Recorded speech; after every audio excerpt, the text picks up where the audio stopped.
Hello বন্ধুরা, কুসুম সুস্থ হয়ে দেবীমাকে প্রণাম করলো। বিস্তারিত জানতে হলে ভিডিওটি না টেনে সম্পূর্ণ দেখতে থাকুন।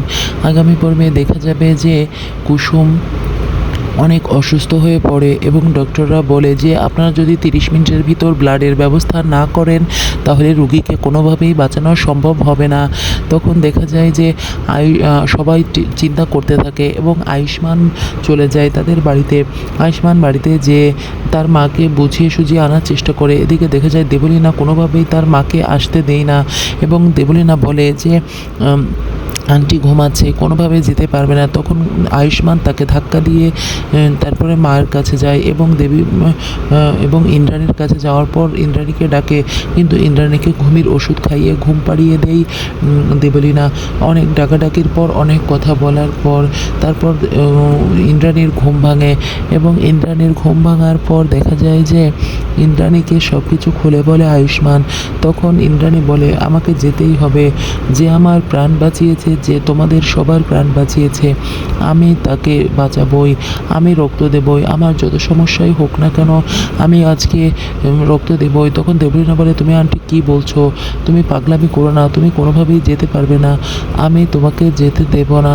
তখন ইন্দ্রাণী বলে তুমি আমার শরীর নিয়ে একদম ভেবো না দেবলীনা, আমার কিচ্ছু হবে না, আমি যেতে পারবো, আমি কুসুমকে বাঁচাবো, কারণ কুসুম আমার জীবন বাঁচিয়েছে।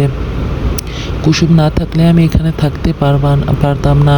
কুসুমকে আমি রক্ত দিয়ে সুস্থ করে তুলবই, আমাকে যেতেই হবে, কারণ কুসুম আমার বাড়ির মেয়ে, আমি কুসুমকে নিজের মেয়ে বলে মানে।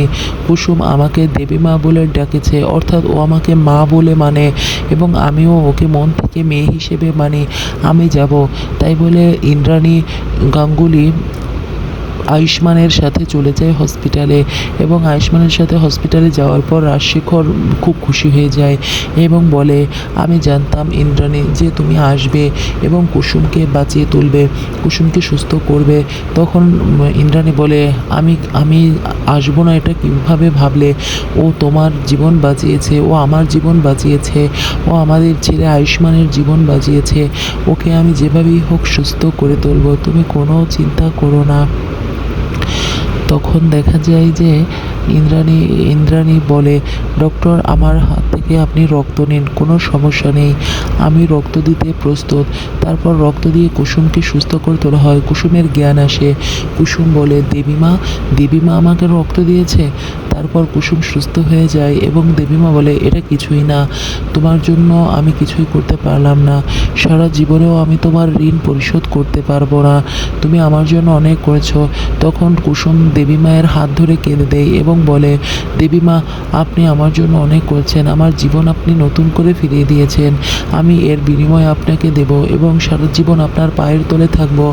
তাই বলে দেবীমাকে প্রণাম করে কুসুম এবং কুসুমকে জড়িয়ে ধরে ইন্দ্রাণী গাঙ্গুলি। ইন্দ্রাণী বলে তুমি আমার মায়ের মতো, তোমার জায়গা আমার পায়ে না, তোমার জায়গা আমার বুকে। তাই বলে জড়িয়ে ধরে কুসুমকে এবং কুসুমও বলে দেবীমা আপনি সত্যি দেবীমা, আপনাকে আমি শুধু এত ভালোবাসি না, আপনার এই সব কিছু দেবীর মতো বলেই আমি আপনাকে দেবীমা বলে ডাকি এবং ভালোবাসি। আমি আপনাকে মায়ের মতো জানি, আমার মা নাই, মা মারা গেছে ছোটোবেলায়, আমি আপনাকেই মা হিসেবে জানি। বন্ধুরা, পরবর্তী নতুন ধামাকা জানতে হলে আমার চ্যানেলটিকে সাবস্ক্রাইব করে লাইক শেয়ার কমেন্ট করে পাশে থাকবে।